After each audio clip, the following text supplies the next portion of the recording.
Support فراہم کرنے میں مدد کرے گا.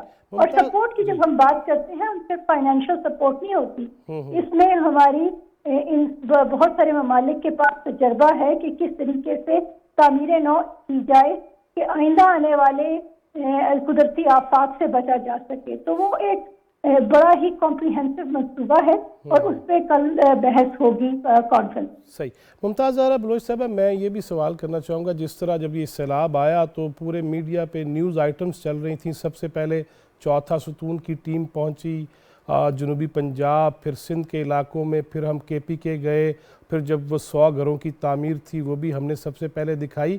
کیا ایکسپیکٹیشنز ہیں, کیا امیدیں رکھنی چاہیے میڈیا سے, اور میڈیا کا فرض کیا سمجھتے ہیں اس حوالے سے, وہ ہمارا پاکستانی میڈیا ہو یا انٹرنیشنل میڈیا ہو؟ دیکھیں کہ میڈیا کا ہمیشہ سے ایک اہم رول رہا ہے, اور میڈیا نے جب 2010 میں سیلاب آئے یا 2000 پہلے, اس سے پہلے جب زلزلہ آیا, تو اس وقت بھی بہت زیادہ میڈیا کی وجہ سے ایک موبلائزیشن ہوئی تھی. پورے پاکستان میں موبلائزیشن ہوئی, انٹرنیشنل سپورٹ بھی آئی. اس دفعہ بھی ہمارے میڈیا نے ایک اچھا رول ادا کیا اور ہائی لائٹ کیا کہ ابھی کیا پرابلمس ہمیں نظر آ رہی ہے. اس کے بعد وزیر اعظم نے اور وزیر خارجہ نے انٹرنیشنل سطح پر ہائی لائٹ کیا کہ کس طرح سے یہ جو تباہی آئی ہے اس سے کیا نقصانات ہوئے ہیں, اور پاکستانی عوام ابھی تک اس تکلیف سے دوچار ہیں.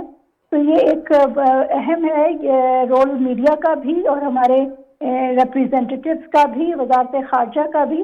اور یہ کانفرنس میں بھی یہ جا کر ہماری جو ڈیلیگیشن جائے گی وزیر اعظم کی قیادت میں, وہاں پہ بھی یہ رول ادا کیا جائے گا, اور ہم ہائی لائٹ کریں گے کہ کس طریقے سے سیلاب سے تباہی آئی ہے اور لوگوں کو مدد کی ضرورت ہے. یقیناً یہ ادراک سب کو رکھنا چاہیے, میڈیا ہو یا بین الاقوامی برادری. بہت شکریہ ممتاز زہرا بلوچ صاحبہ, ترجمان دفتر خارجہ, ہمارے ساتھ فون لائن پہ موجود تھیں.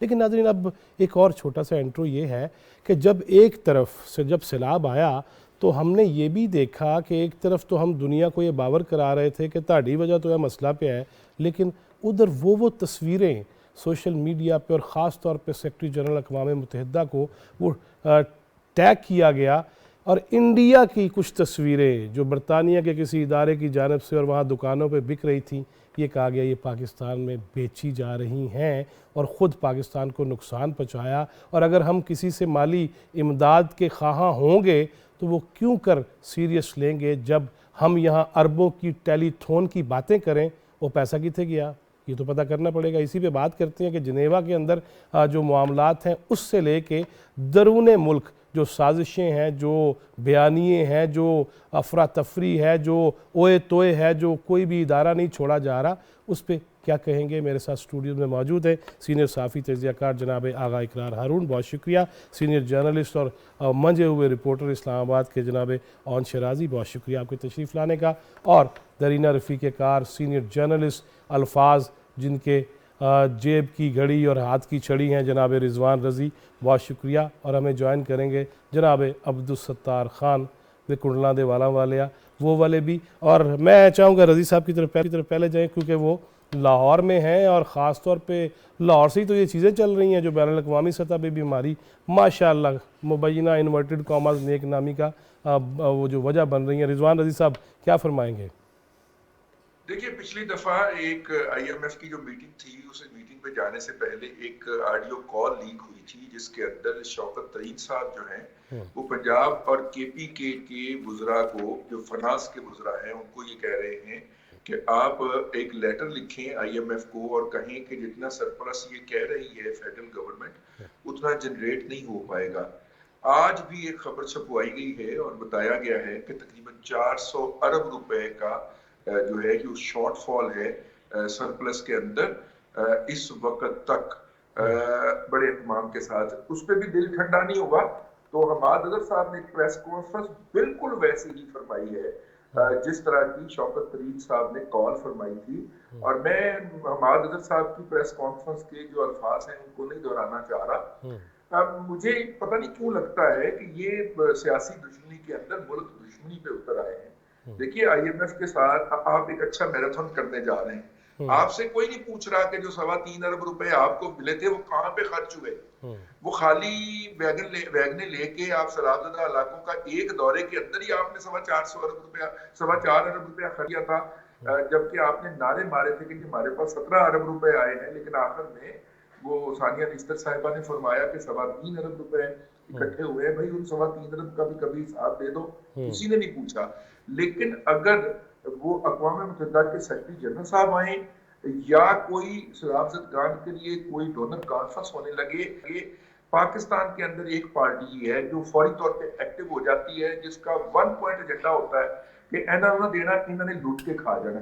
میں آپ کو یہاں پہ یاد دلاتا چلوں کہ یو کے کورٹ کے اندر یہ ایک کیس بری طرح ہارے ہیں, انہوں نے جرمانہ دیا اور انہوں نے الزام کیا لگایا تھا کہ یہ برطانیہ سے آنے والی امداد جو تھی وہ پرائم منسٹر کے جو داماد ہیں ان کے اکاؤنٹ میں گئی اور پھر وہاں سے منی لانڈرنگ ہو کے برطانیہ پہنچی اور وہاں پہ انہوں نے جائیدادیں خریدی. برطانیہ نیشنل کرائم ایجنسی نے باقاعدہ اس کی تحقیقات کی اور کہا کہ ایسی کوئی حرکت نہیں ہوئی, اور پھر عدالت میں ان کے خلاف ازالہ عرفی حیثیت کا جو مقدمہ تھا وہ شہباز شریف صاحب نے جیتا.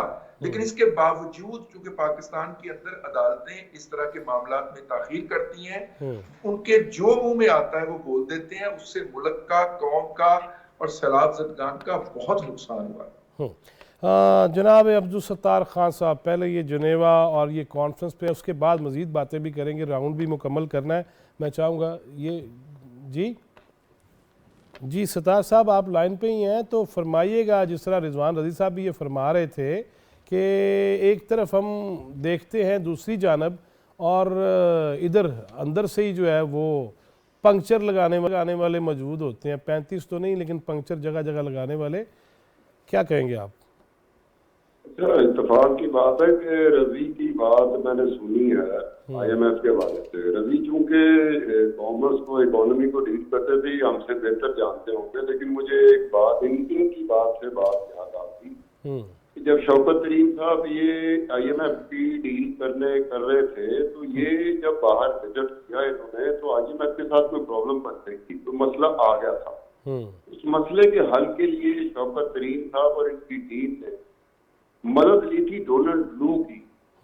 ڈونلڈ لو کی انہوں نے مدد لی تھی کہ کوئی مسئلہ آ رہا ہے آئی ایم ایف سے لون لینے میں, تو ڈونلڈ لو نے ان کی مدد کی تھی, جس کا باقاعدہ شوکت ترین اور پاکستانی ٹیم نے پریس ریلیز کے ذریعے اظہار بھی کیا تھا کہ ڈونلڈ لو نے ہماری مدد کی ہے آئی ایم ایف کا جو لون حاصل کرنے میں ہے, اس لون کو ہمیں حاصل کرنے میں ڈونلڈ لو کی مدد حاصل کی. اب وہی ڈونلڈ لو تھا جس کو بعد میں انہوں نے پرنسپل ایکیوز مرکزی ملزم قرار دیا, جو سازش یہ کہتے رہتے کہ امریکی خط اور وہ ہمارا جو سازش بھی پھر واپس ہو گئی.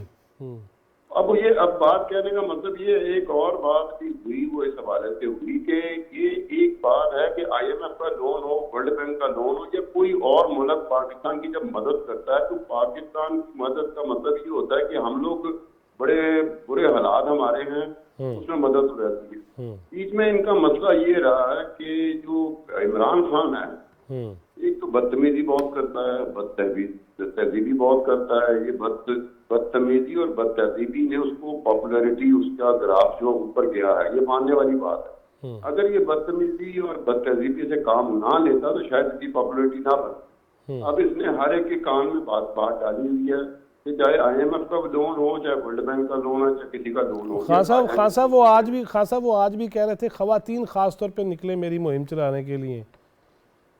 یار اب یہ بات ہوگی. اب یہ رضی کی ایک بات جو ہے اس کو میں ذرا کر رہا ہوں کہ ڈیلی ٹائمز نے معافی مانگی شہباز شریف سے, ٹھیک ہے, انہوں نے غلط کوئی کام کیا ہوگا تو معافی مانگی نا. وہ ویسٹ کا میڈیا ہے, ویسٹ کا میڈیا, برطانیہ کا میڈیا عمومی طور پر عمران خان اس کا ریفرنس دیتے رہتے ہیں. اب عمران خان سے پوچھا جائے کہ بھائی آپ کے بارے میں فائنینشیل ٹائم نے رپورٹ دی تھی, وہی برطانیہ کا. اب فائنینشیل ٹائم نے فورن فنڈنگ کے اوپر رپورٹ دی تھی, تو آپ نے فائنینشیل ٹائم پہ کیس کیوں نہیں کیا؟ مطلب ایک بندہ جس کے بارے میں ڈیلی ٹائمز نے رپورٹ کی, شہباز شریف نے اس پہ کیس کر دیا, جو بھی تھا اس کا پھر شہباز شریف کے حق میں فیصلہ آیا اور انہوں نے باقاعدہ معافی مانگی. عمران خان صاحب ایک دفعہ کہتے ہیں کہ دل سے معافی نہیں مانگی. اب اس کا ہمیں نہیں پتا کہ دلوں کا حال عمران خان کو کیسے پتہ چل جاتا ہے کہ دل سے معافی نہیں مانگی انہوں نے، اور اپنی باری آتی ہے تو فائنینشیل ٹائمز کو لے کر نہیں، ان کے پاس روحانی طاقت تو ہے نا جی، روحانی طاقت کے ذریعے پتہ چل جاتا ہے. اب روحانی طاقت ہے کہ کوئی اور طاقت ہے، بہرحال کوئی نہ کوئی طاقت ہے جس سے وہ دلوں کا راز جان لیتے ہیں. میرے دل میں کیا ہے، رضی کے دل میں کیا ہے، یا فیض کے دل میں کیا ہے، جو ہم تینوں کو نہیں پتا، لیکن عمران خان کو پتا چل جاتا ہے. ہم بھی سوچ میں پڑ جاتے ہیں کہ یار ہمارے دل میں کب آئی تھی بات، عمران خان صاحب کہہ رہے تھی بات. اب یہ جو خواتین کا آپ نے ریفرنس دیا، تو ایک بات ذہن میں رکھیے کہ جب ان کی آڈیو بڑی بڑی قسم کی آڈیو آئی تھی، تو اسی دن پنجاب اسمبلی کی کوئی خواتین کا وفد گیا تھا عمران خان سے ملنے، اور اس کے فوراً بعد انہوں نے آ کے کہا ایک مسرت سیما خاتون کوئی ہے یہاں پنجاب میں، انہوں نے کہا کہ یہ جو آڈیو ہے یہ ساری فیک ہے. آڈیو فیک ہے یا جینون ہے، اگر میں بات کروں میں فورینسک کے بغیر بات نہیں کروں گا. فورینسک ایک ایسی چیز ہوتی ہے جس میں ٹائم کنزیومنگ ہوتا ہے. ان کا اپنا ہی لیڈر تھا اجمل وزیر کی، میں مثال دیتا ہوں، اجمل وزیر انہی کا تھا اور کے پی کے کا وزیر اطلاعات تھا. اس کی کوئی آڈیو لیک ہوئی، اجمل وزیر نے خود درخواست کی تھی، ڈیمانڈ کی تھی کہ جناب اس کا فورینسک ہونا چاہیے. وہ سال لگ گیا تھا فورینسک پہ، پھر اس کی رپورٹ آئی کہ اجمل وزیر تو بے گناہ ہے. اب اگر ان کو اتنا ہی ہے تو یہ خود فورینسک پہ کیوں نہیں جاتے؟ خواتین کا سہارا لینا، خواتین کے حوالے سے بات کرنا. خواتین تو بیچاری اس کے شہر میں ہے، عمران خان کے شہر میں، جو اس کے شہر میں ہے اس کو نہ رضی کچھ کہہ سکتا ہے، نہ میں کچھ کہہ سکتا ہوں، نہ ہم نے کہنا بھی کیوں ہے. خان صاحب ایک راؤنڈ مکمل کر لوں، واپس آتا ہوں آپ کی جانب. آگے اقرار ہارون صاحب، جنیوا کانفرنس اور اندر خانے جو ہو رہا ہے، جو پنجاب میں، جو کے پی کے میں، آٹا روٹی مسئلے، دونوں حکومتیں وہ کچھ کر نہیں. خرم دستگیر صاحب کا میں ٹویٹ دیکھ رہا تھا کہ ان کو جو میں ہونا چاہیے تھا وہ کیا ہی نہیں، انہوں نے وہ اقدامات ہی نہیں اٹھائے. فرمائیے کچھ. دیکھیں بات یہ ہے کہ کے پی کے گورنمنٹ اس میں دو جگہ پہ ذمہ دار ہے. ایک تو بات آپ نے یہ دیکھ ہی لیا ہے کہ یہ میں نہیں کہہ رہا ہوں، یہ جو پاکستان میں منی ایکسچینجر آرگنائزیشن ہے، بوستان صاحب، انہوں نے آج سے تقریباً ایک ہفتہ پہلے پریس کانفرنس کی تھی. انہوں نے کہا تھا یہاں سے 2 ارب US dollar per month smuggle ہو رہے ہیں افغانستان میں تھرو کے پی کے، اور پھر انہی پیسوں کو استعمال کر کے افغانی پاکستان سے سمگلنگ دے رہے ہیں. باقی چیزوں کے نام تو نہیں گئے تھے. دیکھیں اس پہ تو بڑی کلیئر سٹیٹمنٹ ہے جناب قمر زمان قاہرہ کی کہ عمران خان نے تو دہشت گردوں سے ہاتھ ملا لیا، اور یہ جو حالات اب ہو چکے ہیں یہ سارا تو پھر انٹر لنک ہے نا. جی بالکل. اچھا اب بات یہ ہے کہ جو ویٹ ہے آپ کی، ویٹ اچھا صرف ویٹ بھی نہیں، یعنی میں نے یہ کل ایک ریسرچ پڑھ رہا تھا، ویٹ نہیں، مرغی، گوشت، بڑا گوشت، اور ایون آئل یعنی کہ کوکنگ آئل، یہ سمگل ہو رہا ہے جو افغانستان میں پاکستان سے، اور ویٹ خاص کر. اب مجھے بتائیں کہ ہم پہلے ہی ایک کرنچ میں ہیں اور دنیا میں ہمیں ویٹ، ہمارے پاس ویٹ ہے لیکن اس سے ہمیں ویٹ مل نہیں رہا ہے اپنا یوکرین اور اس کی رشیا وار کی وجہ سے. ایون جو ویزل نے ہمارے پاس آنا تھا وہ بھی اپنا جو ہے ایزوروف جو پورٹ ہے اس سے آگے نہیں نکل پا رہی ہیں. اور دوسری طرف ہماری ایک پروونشل گورنمنٹ جو ہے وہ اسمگلنگ روک ہی نہیں رہی ہے. یہ تو ایک بات ہو گئی. دوسری بات ہوگی اقدامات. آپ نے جو کہا کہ اقدامات کرنے تھے کہ جی ہمیں آٹا کس طرح انشور کرنا ہے کہ آٹا جو ایک ریٹ ہے اس اوپر نہ جائے. لیکن ہم نے پنجاب میں اور کے پی کے میں، اور دو چیزیں ہم بھول جاتے ہیں فیض صاحب، یہی حالات جو ہے جی بی کے بھی ہوئے ہیں. جی بی میں کل اور پرسوں آٹے کے اوپر وہاں پہ جھگڑے ہوئے ہیں، ٹھیک ہے، اور یہی حالات جو ہیں وہ آزاد کشمیر کے ہوتے ہوئے مجھے نظر آ رہے ہیں. یہ تمام وہ جگہ ہیں جہاں پہ پی ٹی آئی کی گورنمنٹ ہے اور انہوں نے نہ تو پراپرلی پروکیورمنٹ کی ہے، نہ وہ پراپرلی مینج کر رہے ہیں. اچھا یہ نہیں کہ وہ یعنی کہ انکمپیٹنٹ ہے، نہیں، وہ جان کے ایسی صورتحال کریٹ کرنا چاہ رہے ہیں کہ عوام جو ہے متنفر ہو. اور کیونکہ عوام کو سمجھانا بڑا مشکل ہے کہ جی یہ فیڈرل گورنمنٹ کا ایشو ہے، یہ گورنمنٹ کا ایشو ہے. گو کہ جو چیزوں کی اپنا قیمتیں ہیں وہ کنٹرول کرنا ضلعی انتظامیہ کی اور پروونشل گورنمنٹ کی ذمہ داری ہے. لیکن بیچ میں لفظ ویٹ آ جاتا ہے، گندم آ جاتا ہے، وہ اس کو لنک کر دیتے ہیں جی اپنا امپورٹ کے ساتھ اور کہتے ہیں کہ جی اس میں ذمہ دار ہے فیڈرل گورنمنٹ. فیڈرل گورنمنٹ کو خراب کرنے کے لیے اور فیڈرل گورنمنٹ کو پولیٹیکلی مارجنلائز کرنے کے لیے انہوں نے مکمل طور پہ جو ہے وہ اکٹھ کر لیا ہے اور پیسہ کما رہا ہے جو سٹاکر ہے.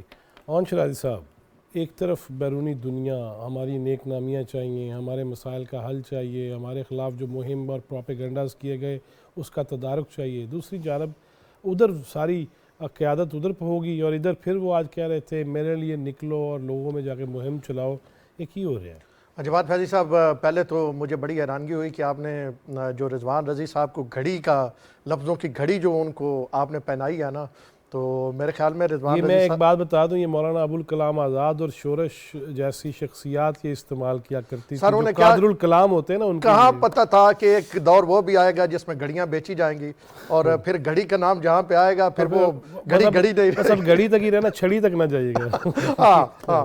اور دوسرا، ستار خان صاحب کہہ رہے تھے کہ خان صاحب کو کیسے پتہ چل جاتا ہے کہ ہمارے دل میں کیا ہے، تو وہ بھی پھر میں رضوان رضی صاحب کے اسی جملے کو کوٹ کروں گا جو وہ کہتے ہیں کہ وقت حاضر میں جو یہ خود کر رہے ہوتے ہیں اسی کے الزام دوسروں پہ لگا رہے ہوتے ہیں۔ تو خان صاحب کا یہ خیال ہوتا ہے کہ جیسی حرکتیں وہ خود فرما رہے ہیں، شاید رضوان رضی، ستار خان، جاوید فیضی، اقرار ہارون، وہ بھی یہی ایسی مطلب حرکتیں کر رہے ہوں۔ تو یہ خان صاحب کا خیال ہے۔ جاوید تو تھوڑا مردانہ کر لو، جواد فیضی ہے۔ جواد فیضی صاحب۔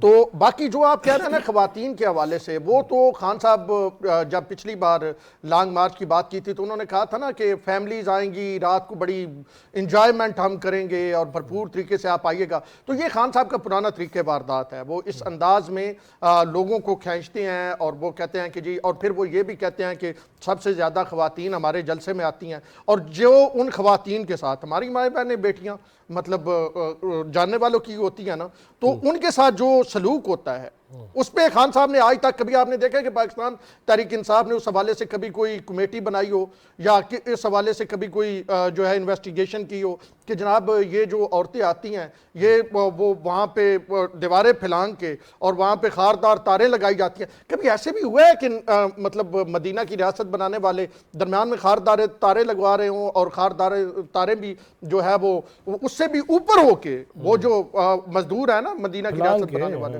وہ اس سے بھی اوپر ہو کے آ رہے ہوں؟ تو میرے خیال میں خان جذبہ ہے نا، جذبہ تو ہے نا، جذبہ اب ایسا جذبہ نہیں چاہیے۔ یہی جذبہ تھا جس نے 4.25 سال میں اس ملک کو یہاں تک پہنچایا، اور 4.25 سال کی کارکردگی ہے، چند کچھ ویڈیوز ہیں، کچھ آڈیوز ہیں اور گھڑیاں بیچی ہیں، اور اس کے ساتھ ساتھ صفائی بڑی رکھتی ہیں، جو ہے وہ بی بی جو سابقہ خاتون اول ہیں، وہ گھر کی بڑی صفائی رکھتی ہیں، اور وہ بڑے غصے والی بھی ہیں۔ وہ بتاتی ہیں کہ گھر جو چیز آتی ہے اس کی تصویر نہیں بننی چاہیے، گھر سے جو چیز جاتی ہے اس کی تصویر بننی چاہیے۔ اور خان صاحب کیوں فرازیں کروائے؟ خان صاحب تو مان چکے ہیں ان آڈیوز کو، انہوں نے کہا ہے کہ اللہ پردے رکھتا ہے، آپ بھی پردے رکھے، تو پھر فرازت کی کیا ضرورت؟ خان صاحب نے اس کو کہیں بھی ڈینائی نہیں کیا۔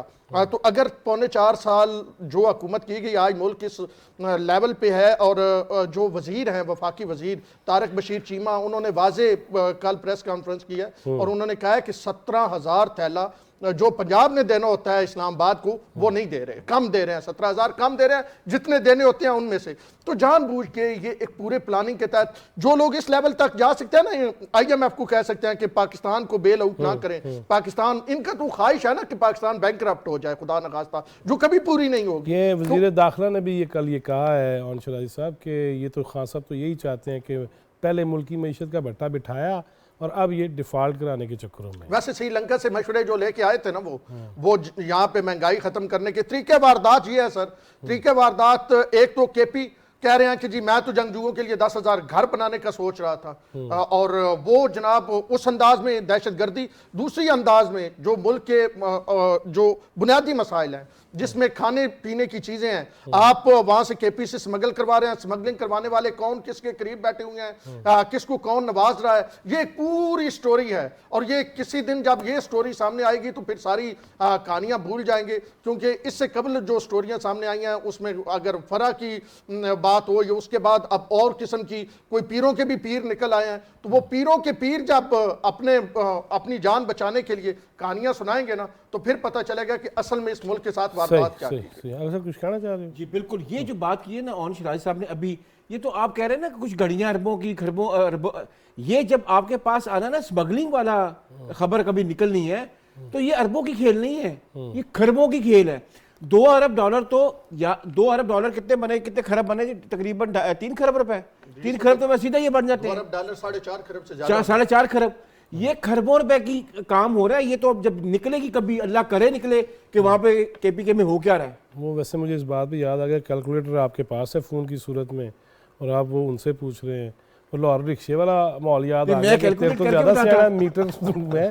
رضی صاحب یہ فرمائیے گا کہ اب یہ گھڑیوں کی بھی بات آ گئی, حالانکہ آپ کو پتہ ہے کہ میں نے جناب کی قادر الکلامی پہ جملہ کہا تھا, لیکن یہ جو ہم لوگوں کے پاس جائیں گے یا لوگوں کو بتائیں گے کہ تمہاری وجہ سے نقصان ہوا, اور وزارت خارجہ کی ترجمان نے کچھ دیر پہلے یہ کہا بھی کہ صرف یہی نہیں ہے کہ ہمیں پیسے چاہیے, بلکہ کمپریہنسو وہ ریہیبلیٹیشن اور تعمیر نو کی بات کی جائے. لیکن جب وہ یہ دیکھیں گے کہ ماضی کی حکومتیں قرضہ بھی لیا, لگایا کہاں پتہ کوئی نہیں, سوائے وہ دسترخوان اور وہ ایسی جگہ بنا دی, یہ کہیں یہ بھی تو پالیسی تو نہیں تھی کہ آگے چل کے ہم نے ملک کے ساتھ یہ کرنا ہے لہذا لنگر خانی چلا دو اس ملک چ. دیکھیں ایک بات جو ہے وہ میں پہلے کلیئر کر دوں, میرے پاس گھڑی بھی ہے اور میں یہ گھڑی بیچتا بھی نہیں ہوں, یہ میرے پاس پرماننٹ ہی ہے. پہلی بات تو میں یہ کلیئر کر دوں. دوسرا شرازی بھائی نے اور آغا صاحب نے جو فرمایا ہے, دیکھیے ایک سسٹم ہم سمجھ لیں. اس وقت جو اس ملک کے ساتھ ہو رہا ہے کہ پنجاب کے پاس گندم ہوتی ہے, ہر سال ہوتی ہے, وہ پورے کے پی کے, گلگت بلتستان, آزاد کشمیر اور پنجاب انچارج یونٹ کے لیے گندم اس کے پاس سٹور ہوتی ہے. جس حکومت نے اپنی انڈسٹری کو وہ گندم جاری کروانی ہے وہ اس کا پرمٹ جاری کرتے ہیں. کے پی کے حکومت جو پشاور سے پرمٹ جاری کرتی ہے پنجاب محکمہ خوراک کو کہ بھائی یہ جو ہے یہ بندہ یہ ہمارے یہاں فلور مل کا مالک ہے, اس کو اتنی گندم جاری کر دیجئے. وہ گندم یہاں سے لیتا ہے اور اپنا فیض صاحب آپ بلیو کریں کہ وہ ٹرک جو ہے اس کی بریک نہیں لگتی تورخم سے اس سائیڈ کے اوپر, وہ سیدھا وہاں پہ چلا جاتا ہے. اور پھر کے پی کے اندر گندم کی اور آٹے کی صورتحال یہ ہوتی ہے. میں آپ کو اگر ماضی میں لے جاؤں تو جب ان کی حکومت آئی تھی اور 1 دسمبر اور جنوری آیا تھا, یہ بات اب ذہن میں رکھ لیجئے کہ دسمبر اور فروری, جنوری اور فروری یہ 2 ماہ جو ہوتے ہیں ہمارے ہاں روایتی طور پہ 75 سال سے بلکہ اس سے بھی پہلے سے گندم کا شارٹ فال ہوتا ہے. اور ان دنوں کے اندر ہم ساگ کے ساتھ جو یہ نارملی یہ روٹی کھاتے ہیں نا مکئی کی, یہ بھائی ہمارے بزرگوں کی اس وقت یہ مجبوری بھی ہوتی تھی کیونکہ گندم اگ گئی ہوتی تھی تو مکئی پہ چلے جاتے تھے. یہ روایتی طور پہ یہ رہا ہے صدیوں سے یہاں کا رہن سہن. ایک بات تو یہ ہو گئی. دوسری اگر ہم عالمی سطح کے اوپر چلیں تو دیکھیے جب دنیا یہ دیکھتی ہے کہ ان کی قوم کے اندر یکسوئی نہیں ہے, ان کا سابق وزیر اعظم بیٹھا ہوا یہ کہہ رہا ہے کہ ان کو امداد نہ دینا یا ان کے قرضے ری شیڈول نہ کرنا, ان کے لیے کوئی ایسا ہاتھ نہ رکھنا نرمی کا جس کے نتیجے کے اندر یہ حکومت اور اس حکومت کے تحت زندگی گزارنے والی یہ قوم جو ہے ان کی زندگی میں کوئی آسانی پیدا ہو جائے. اور یہ جو بحران ہے کھاجے کا کھانے والی چیزوں کا, یہ پاکستان کا نہیں ہے. یورپین یونین کی جو لاسٹ میٹنگ ہوئی ہے آپ اس کا ایجنڈا دیکھیے, اس کے اندر خوراک کا بحران ٹاپ ایجنڈے پہ تھا. یورپ جو ہے وہ سیلف سفیشینٹ ہے. وہ انہوں نے کہا کہ یوکرین وار کے نتیجے میں جو لوگ آ رہے ہیں اس کے نتیجے میں ہمارے ملکوں میں اس کا کرائسس شروع ہو گیا. میں یہ کہنا چاہ رہا کہ وہاں پہ اس وقت کھانے کی چیزیں, دودھ کی, آٹے کی, ڈبل روٹی کی, چاولوں کی قیمتیں ڈبل ہو گئی ہیں. یہ ظاہر ہے کہ یہ بحران ہے جس کے نتیجے میں ہوئی ہے. ہمیں اس کو بیٹر مینج کرنا چاہیے. لیکن مینجمنٹ کے اندر یہ جو ایک پارٹی بیٹھی کڑوچ مار دیتی ہے نا, جاتے جاتے چلتے ہوئے پہیے کے اندر ڈنڈا تون دیتی ہے کہ پہیہ چل رہا ہے ادھر بھی ڈنڈا لا دیو, وہ پہیے کا پٹا اتر جاتا ہے اور وہ زندگی وہاں پہ سٹینڈ سٹل پہ جاتی ہے. یہ ٹریجڈی ہے, یہ زیادتی ہے, یہ ظلم ہے کہ آپ لوگوں کے لیے خوراک بنیادی کھاجے کے ارینجمنٹ میں مصروف ہوں اور ایک حکومت جان بوجھ کے اپنی ذمہ داری ادا نہیں کر رہی. نہ کے پی کی حکومت کر رہی ہے نہ یہ کر رہی ہے. اور یہ جو مظاہرے کروائے گئے ہیں گلگت بلتستان کے اندر, یہ پاکستان کے اندر موجود نازک مقامات کو ہٹ کرنے کی بات ہے. اور میں آغا صاحب نے یہ بات کہہ دی, میں اپنے ولاگ میں بھی کہہ چکا ہوں, میں اس دن کا منتظر ہوں جب یہ آزاد کشمیر میں بھی مظاہرے کروائیں گے اس کے اوپر. اور یہ مطلب کہ میرے پاس شاید اس طرح کی اطلاعات بھی ہے کہ یہ لوگ وہاں پہ بھی مینج کر رہے ہیں. یہ میسج کیا دینا جا رہے ہیں, گلگت بلتستان کے اندر پاکستان کی وفاقی حکومت کو گالی پڑے گی تو راضی کون ہوگا؟ نئی دلی. ٹھیک ہے, تو یہ کسے راضی کرنا چاہ رہے ہیں؟ وہاں پہ ان کی حکومت ہے, حکومت کی زیر سرپرستی یہ مظاہرے کرواتے ہیں جس میں وفاق کے خلاف نعرے لگتے ہیں, بینر لے کے چلتے ہیں. یہ کس کو راضی کرنا چاہ رہے ہیں, یہ کس کے ایجنڈے کے اوپر کار فرما ہے؟ یہ بات نکلی تو بہت دور تلک جائے گی. ہمیں اپنے لوگوں کو یہ بتانا ہے کہ یہ دیکھیے یہ کیا غیر ذمہ دارانہ حرکت ہے. میں دوسرا کوئی لفظ استعمال نہیں کرنا چاہ رہا. صحیح. ستار خان صاحب, رانا ثناء اللہ صاحب کہتے ہیں عمران خان نے معیشت تباہ کی اور ڈیفالٹ کرانا چاہتے ہیں, اب بھی ان کوششوں میں ہیں, یہ ان کا سٹیٹمنٹ ہے, آپ اس پہ کیا کہتے ہیں؟ میں تو ایک بات کروں گا. آغا اقرار ہارون ایک بات کر رہے تھے کہ جی کے پی کے سے ڈالر جو ہے نا اسمگل ہوتا ہے افغانستان. اب بدقسمتی یہ رہی ہے کہ خنانین کالیا کو سارا میں نے ٹاپ کیا تھا. میرے پاس ڈاکومنٹ پڑے ہوئے ہیں, اس میں یہ شمشاد اختر اس وقت اسٹیٹ بینک آف پاکستان کی گورنر تھی, انہوں نے اس وقت کے مشیر داخلہ رحمان ملک کو خط لکھا تھا کہ افغانستان کابل میں ایک ادارہ ہے, وہاں ڈالر اسمگل ہوتے ہیں. اس کے بعد چونکہ میں رپورٹ کر رہا تھا تو میں نے جو افغانستان کی ایمبیسی تھی اس کا جو فرسٹ سیکرٹری یا سیکنڈ سیکرٹری تھا, جو اسپوکس پرسن بھی تھا, ان سے بات کی تھی تو انہوں نے کہا تھا اس نام کا کوئی ادارہ ہے ہی نہیں کابل میں. بعد میں جب میں نے ایف آئی اے سے رحمان ملک سے اس کو کاؤنٹر چیک کیا کہ یہ لیٹر ہے شمشاد اختر کا آپ کے نام پہ کہ ڈالر یہاں سے اسمگل ہوتا ہے, تو انہوں نے رحمان ملک مرحوم نے بھی مجھے کہا تھا کہ ہم نے چیک کیا تھا اس نام کا کوئی ادارہ کابل میں افغانستان میں ہے ہی نہیں. اب یہاں پر میں ایک اور بات بتا دوں کہ وہ جو خنانین کالیا کے ڈاکومنٹس تھے جو آج بھی میرے پاس پڑے ہوں گے, اس میں جو گجرانوالہ کی انڈسٹریل بیلٹ ہے جس میں سینکڑوں انڈسٹریز آتی یونٹ آتی, ان کی جب بھی کوئی ڈیل ہوتی تھی ان کو ڈالر سے جو پیمنٹ آتی تھی یہ خود ڈالر کی پیمنٹ کو بھیجتے تھے ٹانگ ایک علاقہ آپ بہتر جانتے ہوں گے, مجھ سے بہتر جانتے ہو کے پی کے کا. جی تو ٹانگ بھیجتے تھے, ٹانگ سے یہ 5 روپیز لیتے تھے. اب سمجھ نہیں آتی تھی کہ انڈسٹریلسٹ یہ کیوں کر رہا تھا, وہ اپنی جو پیمنٹ آتی تھی ڈالرز میں آتی تھی اس کو کنورٹ کرتا تھا, ٹانگ میں کنورٹ کرتا تھا, اور جو ٹانگ میں لوگ بیٹھے ہوئے تھے وہ افغانستان بھیجتے تھے. یعنی کہ پاکستان میں جب کبھی بھی کسی کو موقع ملے گا, موقع ملنے پہ ڈیپینڈ کرتا ہے, جب موقع ملے گا تو فائدہ اٹھائے گا. ڈالر کو اسمگل کرنا یہ نہیں ہے کہ عمران خان کر رہا ہے یا کے پی کے کر رہی ہے, اس میں پورے کا پورا ملک اس کی انڈسٹری کا ایک بہت بڑا حصہ وہ اس میں انوالو ہوتا ہے. اب یہ ایف آئی اے چیک کر سکتی ہے, state bank of Pakistan check کر سکتا ہے, نیٹ چیک کر سکتی ہے, لیکن اس میں آبویسلی جو پاورفل سرکلز ہیں ہمارے ملک کے, چاہے وہ عمران خان کے ساتھ ہیں یا اس کے خلاف ہیں, چاہے نواز شریف کے ساتھ ہیں یا اس کے خلاف ہیں, وہ جب فائدے کی بات آتی ہے تو یہ عمران خان اور نواز شریف کی کرداری مائنس ہو جاتے ہیں, جو فائدے کے لیے اکٹھے ہو جاتے ہیں. اب یہ نہیں ہے کہ کے پی کے میں لوگ بیٹھے ہوئے ہیں وہ اسمگل کرتے ہیں, ان کو جب تک آپ کی طرف سے نہیں جائے گی, سپلائی نہیں جائے گی, تو اسمگل کیسے کرے گا؟ سپلائی ہم لوگ دیتے ہیں, پنجاب سے جاتی ہے, کراچی سے جاتی ہے. اب یہ کام ہے ایف آئی اے کا کام ہے, اسٹیٹ بینک آف پاکستان کا کام ہے, نیب کا کام ہے, جو باقاعدہ کے ڈاکومنٹس پڑے ہوئے ہیں میرے پاس. تو ساری انڈسٹری گجرانوالہ کی پوری بیلٹ میرے پاس پڑی ہوئی ہے کہ یہ لوگ کیسے اپنی ڈیل کرتے تھے. ان کو ڈالرز میں پیمنٹ ہوتی تھی, جو ڈالرز میں پیمنٹ آتی تھی وہ ٹانگ میں چلی جاتی, کے پی کے چلی جاتی تھی, وہاں سے 5 روپیے ڈالر وہاں جاتے تھے. جو ڈالر سے اسمگل ہو کے افغانستان جانا ہے, ٹریس نہیں کر سکے, لوکیٹ نہیں کر سکے, یا کرنا نہیں چاہتے. یہ 2-3 باتیں جو اس طرح کے نہیں یقیناً اس پہ جی فرمائیے.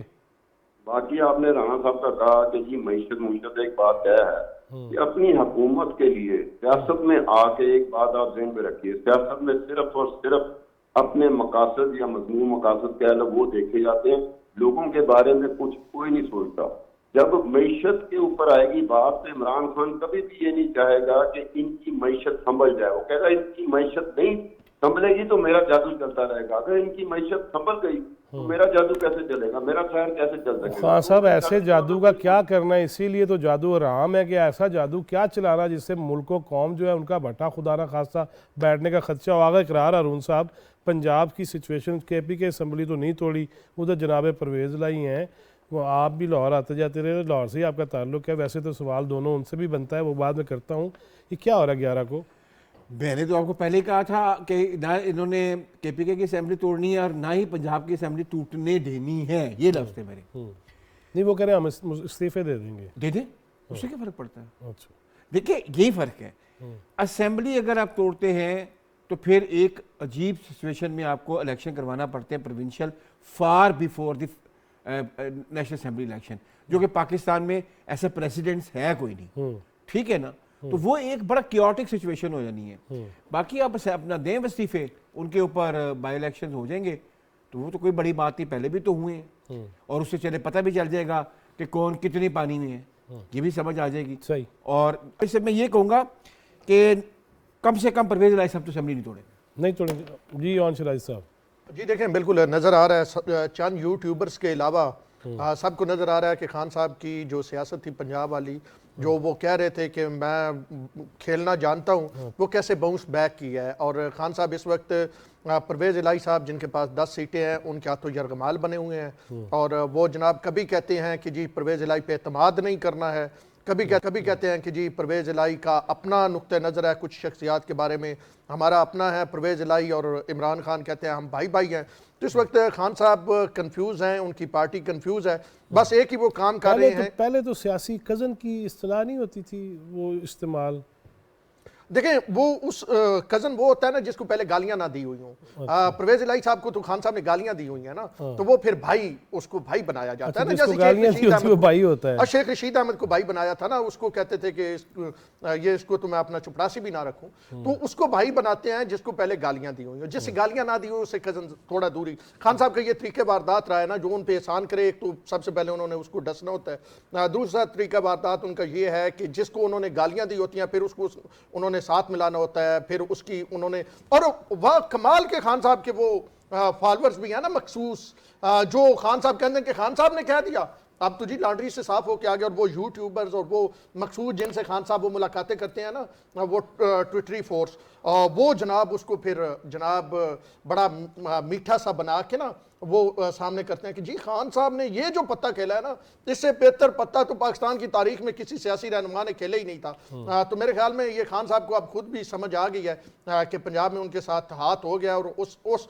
ہاتھ کرنے والوں میں وہ لوگ شامل ہیں خان صاحب جن کی آڈیو ریکارڈنگ کے بعد کسی شخصیت نے آپ کو سنائی تھی, اور پھر آپ نے پورا جناب زمان پارک جو ہے نا اس کی سرویلنس کروائی تھی, لیکن پتہ پھر بھی نہیں چلا کہ آڈیو ریکارڈ کیا ہے. وہ نہیں پتہ لگتا. رضوان رضی صاحب, پنجاب میں 11 کو کیا ہونے جا رہا ہے اور کیا ہوگا؟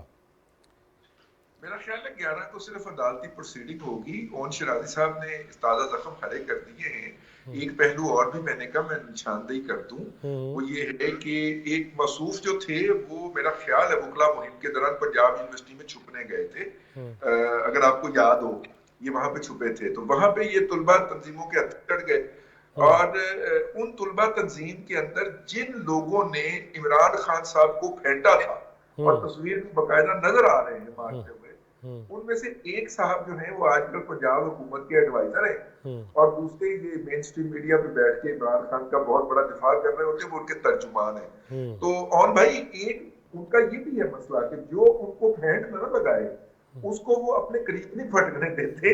ایک ان کی شخصیت کا یہ پہلو بھی رہا ہے. وہ دونوں صاحب جو تھے جو کہ تصویر میں باقاعدہ نظر آئے روکنے کے بہانے مارتے ہوئے, وہ پی ٹی آئی میں اعلیٰ. نہیں لیکن رضی صاحب یہ پرویز الہی صاحب نے جو کہا تہاڈیاں زباناں نکل آئیاں سی اس ٹائم تے, وہ جو 25 کو ہوا, اور پھر اعجاز چودھری صاحب, آپ جس طلبہ تنظیم کی طرف جا رہے ہیں, اعجاز چودھری صاحب وہ بڑے اگلے فرنٹوں پہ آگے پرویز الہی صاحب کو جواب دے رہے ہیں. ہاں ان کی ڈیوٹی لگی ہوئی ہے اس حوالے سے, لیکن مجھے یہ لگ رہا ہے کہ عدالتی پروسیڈنگ شروع ہوگی, اور اس کا کور لے کے پرویز الہی صاحب جو ہیں وہ اپنے اقتدار کو پرلونگ کرنے کی کوشش کریں گے. لیکن یہ بات ریکارڈ پہ رہنی چاہیے کہ پرویز الہی صاحب کے پاس سادہ اکثریت نہیں ہے. اب وہ جو بھی کریں گے وہ انلیگل اور انکانسٹیٹیوشنل حرکت ہوگی اس سے اسکیپ کرنے کے لیے, کیونکہ اصولی طور پہ تو انہیں سٹیپ ڈاؤن کر دینا چاہیے, یا ہاؤس کے اندر اپنی جو کیپیسٹی ہے اس کو میئر کرنے کے لیے اعتماد کا ووٹ لے لینا چاہیے. وہ ان سے اوائڈ کرنا چاہ رہے ہیں رضی صاحب. لیکن رضی صاحب کل مومنہ وحید صاحبہ یہ کہہ رہی تھیں کہ دیکھیں جی میرے ساتھ جو انہوں نے کیا ہے, اور جس طرح مجھے وہی جو ہمارے ساتھ کرتے ہیں, میں آج بھی دیکھ رہا تھا کہ ہمارے پروگرام کے کلپس جو ٹویٹ کیے گئے تو اس کے نیچے جو میرے آپ کے ساتھ ہم سب کے ساتھ ہوتا ہے ماں بہن کی گالیوں سمیت, تو وہ ان کے ساتھ بھی ہو رہا ہے. تو ایسے لوگ اب واپس تو نہیں جائیں گے نا اعتماد کا ووٹ دینے؟ جی بالکل واپس نہیں جائیں گے, اور یہ بھی بات آپ نظر رکھیے کہ کہ ان لوگوں نے جنہوں نے کہ جو کہ تقریباً 13 کے قریب لوگ ہیں جو کہ رابطے میں نہیں آ رہے اس وقت پی ٹی آئی کی قیادت کے، اور ویسے بائی دا وے سب کا تعلق پی ٹی آئی سے ہے، ان میں پاکستان مسلم لیگ کیو کے لوگ نہیں ہیں 13 کے 13، وہ 13 کے 13 پی ٹی آئی کے ہیں، وہ ان کی قیادت کے رابطے میں نہیں آ رہے، اور اگر انہیں اعتماد کا ووٹر لینا پڑتا ہے تو یہ لوگ کہاں سے آئیں گے؟ اس کا مطلب ہے 13 کا شارٹ فال بہت بڑا شارٹ فال ہوتا ہے ایسی کاؤنٹی کے اندر جہاں پہ نیک آن نیک چل رہا ہوتا ہے، وہاں یہ بہت میٹر کرتا ہے۔ اس لیے نہ عمران خان صاحب یہ رسک لینے کو تیار ہیں، نہ پرویز الہی صاحب یہ رسک لینے کو تیار ہیں، اور دونوں اصحاب جو ہیں وہ کوشش کر رہے ہیں کہ عدلیہ کے پیچھے چھپ کے اپنا یہ جو انلیگل ان کا اقتدار ہے اس کو پرلونگ کرتا ہے۔ اللہ کرے یہ چھپن چھپائی ختم ہو، ملک کا کوئی سب مل کے سوچیں اور اس ملک پہ رحم کریں، خدا دا واسطہ جی۔ بہت شکریہ ستار خان صاحب، رضوان رضی صاحب، اون شرائز صاحب، جناب آغا قرار ہارون۔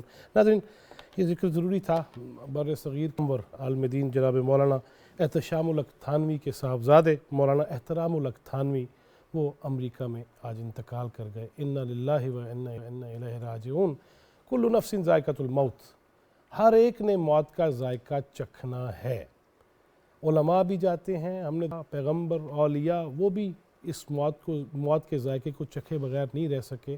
گھروں میں دیکھ لیجئے، جب میں آج بھی یاد کرتا ہوں 2 سال پہلے بڑے بھائی کی اب بھی انگلی پکڑ کے چلنا چاہتا تھا، وہ نہیں رہے، والد نہیں رہے، اللہ تعالیٰ جو ہیں ان کو سلامت رکھے، میری والدہ کے لیے بھی دعا کیجیے گا، لیکن سب نے جانا ہے۔ لہٰذا وہ کوئی بھی شخصیت ہو، وہ جرنیل ہو، وہ جج ہو، وہ جرنلسٹ ہو، وہ پولیٹیشین ہو، وہ ڈاکٹر ہو، وہ وکیل ہو، وہ کوئی بھی ہو، نے اللہ کے حضور جانا ہے اور سوالات تو ہونے ہیں۔ خان صاحب تو کہتے تھے نا قبر میں پوچھا جائے گا پی ٹی آئی کی مخالفت کیوں کی، میں سمجھتا ہوں کہ دنیا میں بھی پوچھا جا سکتا ہے جیسی آڈیو اور ویڈیوز آ رہی ہیں۔ اللہ تعالیٰ ہمارے حال پہ رحم کرے۔ ایک بات ٹھیک ہے، عیبوں پہ پردہ ڈالنا شروع کر دیجئے، اللہ آپ کے عیبوں پہ پردہ رکھے گا۔ اللہ تعالیٰ ہمیں آسانیاں تقسیم کرنے والا بنائے۔ جواد فیضی چوتھا ستون ٹیم کو اجازت دیجئے، اللہ نگہبان۔